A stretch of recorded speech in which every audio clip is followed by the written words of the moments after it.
Welcome to our channel. Today we how to connect Jira with Zapier using AI ticket summarization, beginner guide step by step clearly. To connect Jira with Zapier using AI ticket summarization, start by signing into your Zapier account. If you don't have one, create a free account on the Zapier website. Once signed in, click on Make a Zap in the top right corner of the dashboard. In the Trigger app search bar, type Jira and select it from the list. Choose the specific trigger you want to use, such as new issue or updated issue. Click on Continue to proceed.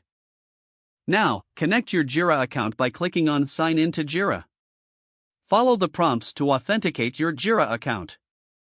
Once linked, choose the Jira project you want to monitor for new or updated issues. Click Continue to test your trigger. Zapier will pull in sample data from your Jira project. Verify that the sample data appears correctly and click Continue again.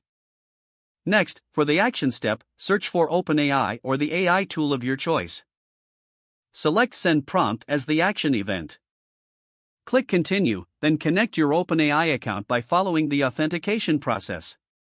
In the prompt section, create a concise instruction for AI summarization, like Summarize this issue description. Map the Jira issue description field to the After setting up the prompt, click Continue. Test the action by sending the sample data to OpenAI. Check if the AI generates a summary correctly and make adjustments if necessary. Once you have the desired output, click Continue again. Now, set up another action by adding another app where the summarized ticket will go, such as Google. Select the specific action for that app, like Create Spreadsheet Row or Send Message. Click Continue and test this action as well. Once satisfied with everything, give your Zap a name. Finally, turn on your Zap by switching the toggle in the top right corner. Your Jira is now connected to Zapier, and AI ticket summarization is set up. You're ready to streamline your workflow.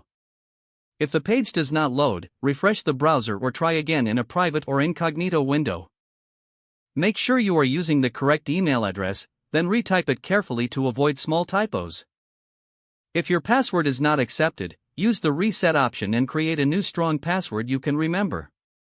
Check your spam folder for verification or security emails, then complete any requested confirmation steps. Don't forget to like this video and subscribe to our channel for more step-by-step tech guides.